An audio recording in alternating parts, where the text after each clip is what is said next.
Bom dia, pessoal do terceiro ano. Estamos aqui para mais uma aula gravada para vocês da nossa apostila, dando sequência à nossa matéria de cinemática.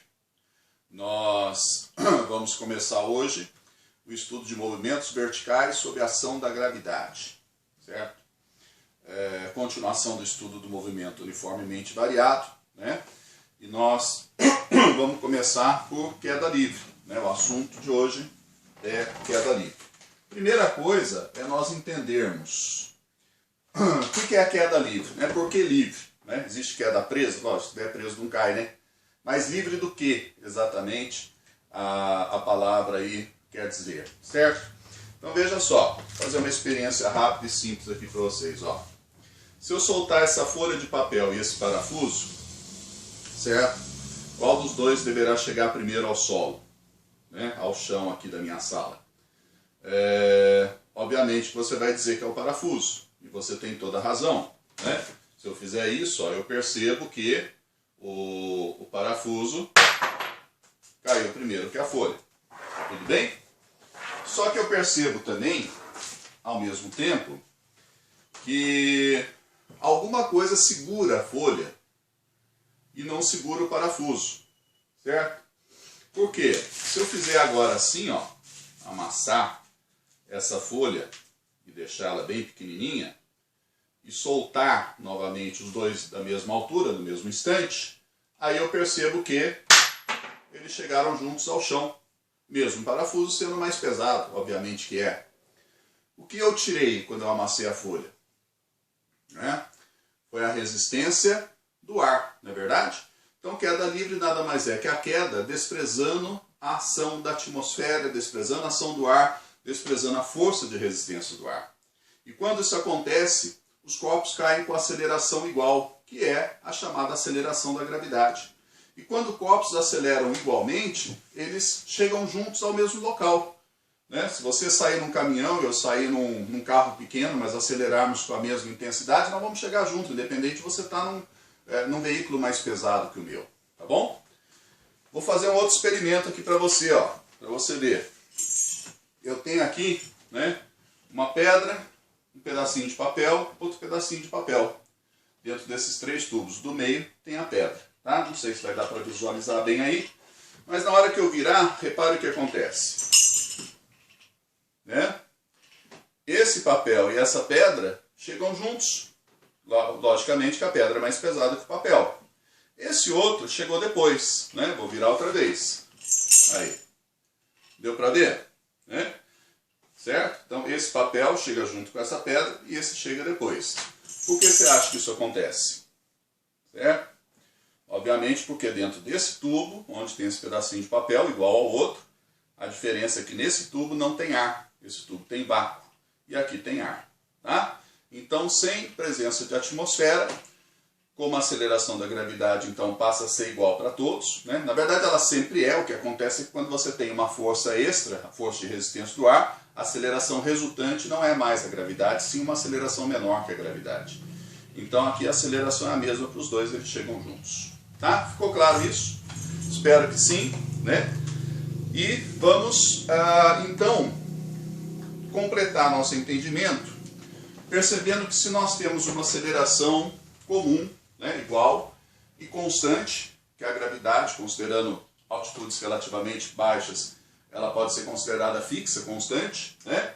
Então, na verdade, a queda livre é um movimento uniformemente variado, um move, como aquele que nós já estávamos estudando, certo?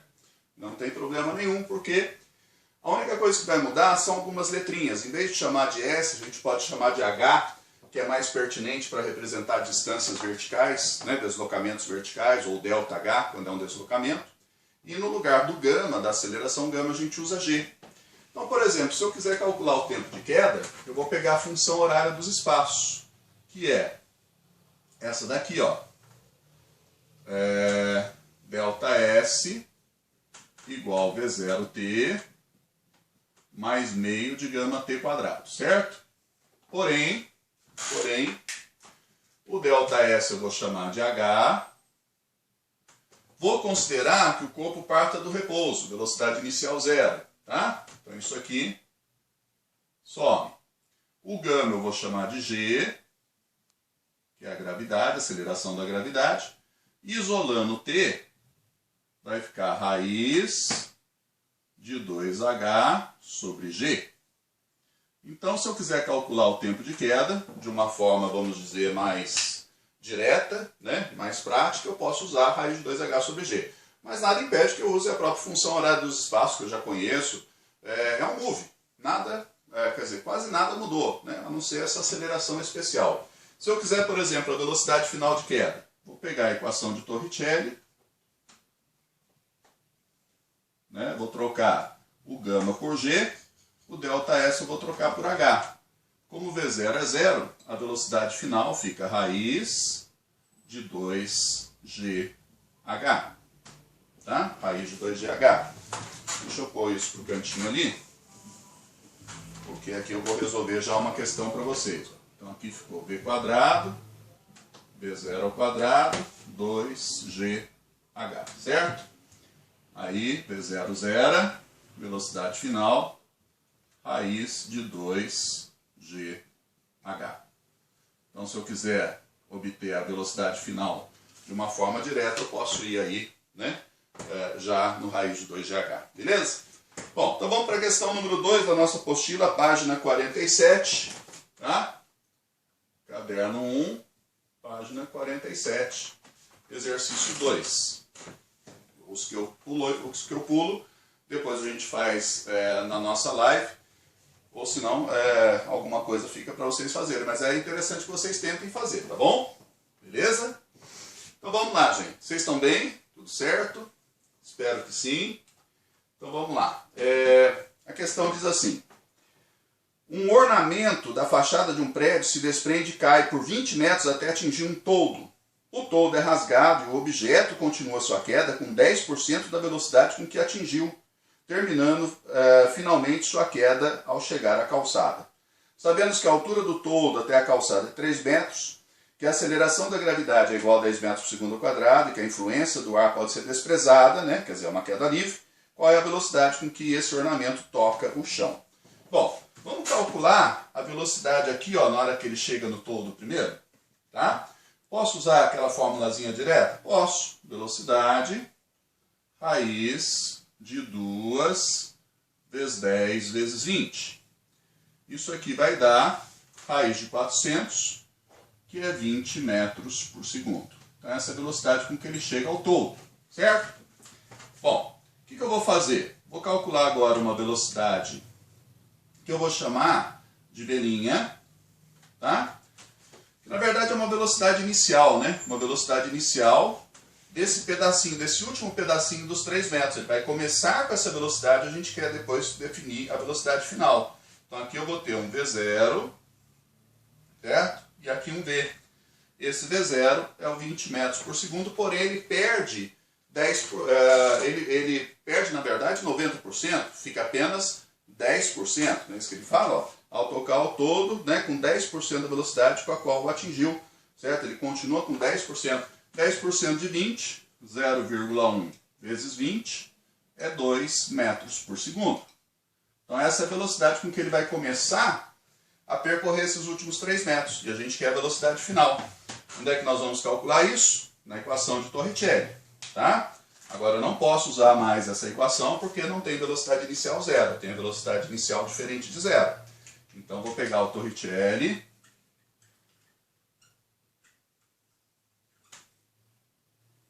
G ΔS, ΔH, né? 2G ΔH. Aí. Então, essa velocidade final aqui a gente quer. Essa inicial vale 2. Aqui fica 2 vezes 10 vezes 3 metros. Né? Esses 3 últimos metros aqui que ele vai percorrer. Vai dar 60 com 4, 64. Então, a velocidade vai ser raiz de 64, que é igual a 8 metros por segundo. Fechou aqui, tá aí uma questãozinha bacaninha, né? Alternativa D, primeira questão nossa de queda livre. Certinho, gente? Vou apagar para a gente poder fazer mais um. Vamos gravar mais um aqui, de queda livre. Vocês repararam que eu mudei a lousa, né? Fiz uma lousa branca de pincel, como eu tinha dito, por causa do pó de giz, que estava atrapalhando bastante. Bom, então vamos lá.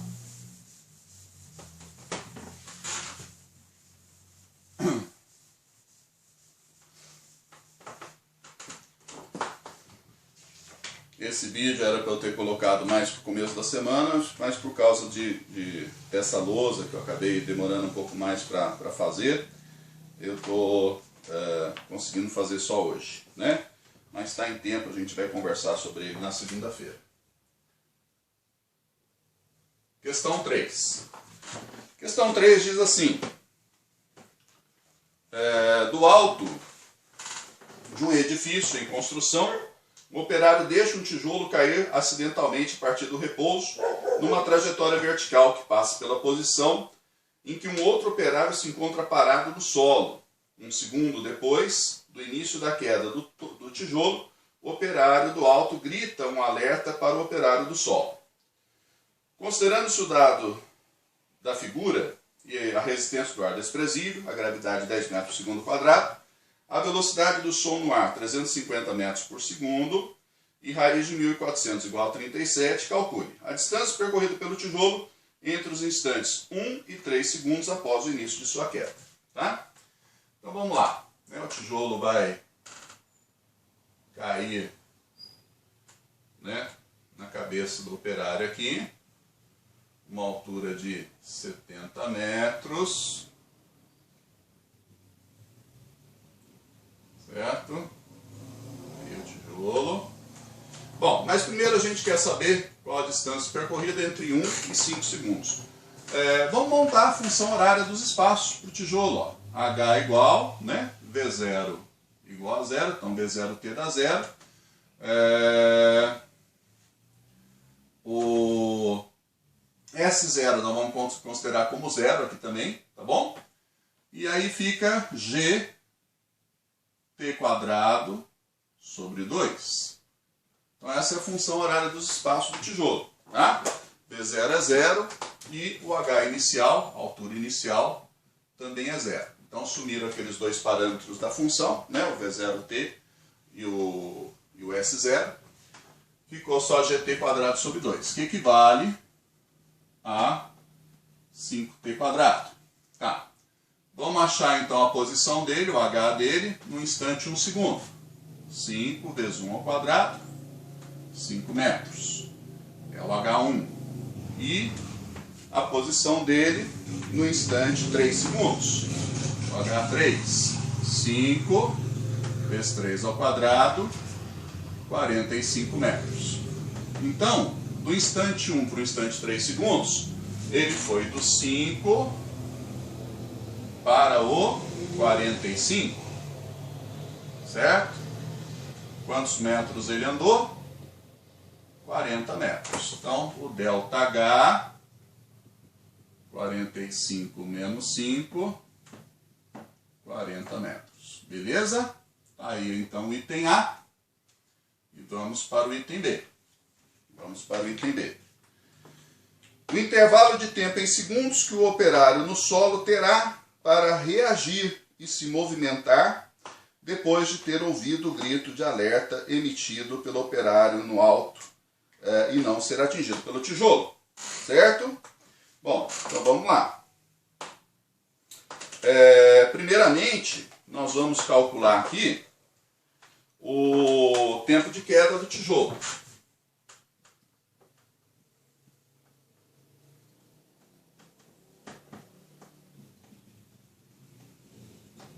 Tá? Vamos usar aquela formulazinha prática lá, que a gente definiu, que a gente deduziu.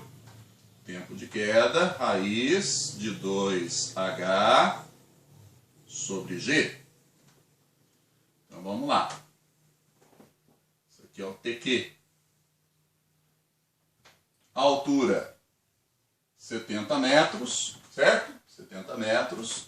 Então fica 2 vezes 70 dividido por 10, vai dar raiz quadrada de 14. O texto deu raiz de 1.400, né? O que é raiz de 1.400? Raiz de 1.400 é igual a 10 raiz de 14. Isso é igual a 37. Não é isso que ele deu? Raiz de 1.400 é 37? Foi isso, né? Então, você entendeu? Ó, porque eu tirei 100 aqui, né? 100 sai da raiz 10, fica 10 raiz de 14, simplificando essa raiz. Aí eu passo 10 dividindo, raiz de 14, 37 por 10 é 3,7. Então, o tempo de queda deu 3,7 segundos. Tá. Mas o operário vai ter 3,7 segundos para sair? Não. Por quê? Porque ele só sai depois que ele ouve o grito do colega lá de cima, né? Primeiro que o colega leva 1 segundo para gritar. E depois, também o som tem um tempo para chegar até ele. Vamos calcular o tempo do som? Vamos calcular o tempo do som.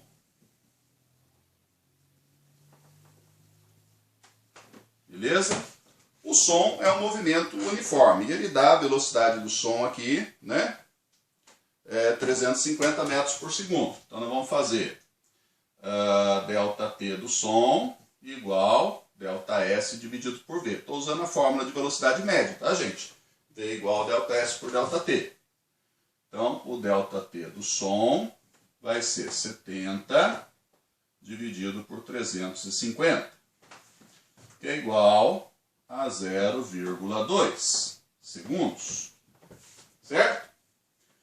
Vou somar esse 0,2 segundos mais 1 segundo, que é o tempo que ele leva para gritar. Ele não grita instantaneamente. Então, o som demorou 1,2 segundos depois que o tijolo iniciou sua queda para chegar aos ouvidos do colega de baixo. Portanto, né, nós vamos subtrair desse tempo de queda do tijolo e o ΔT vai ficar assim. 3,7 menos 1,2, 2 segundos e meio. Esse é o tempo que ele tem para correr e não ser atingido pelo tijolo, né? Assim que ele ouve o som, ele tem 2 segundos e meio só para sair dali. Beleza? Bom, espero que tenha entendido. Obrigado outra vez pela atenção. Então aí, mais 2 questõezinhas, né, de queda livre e a gente conversa na segunda.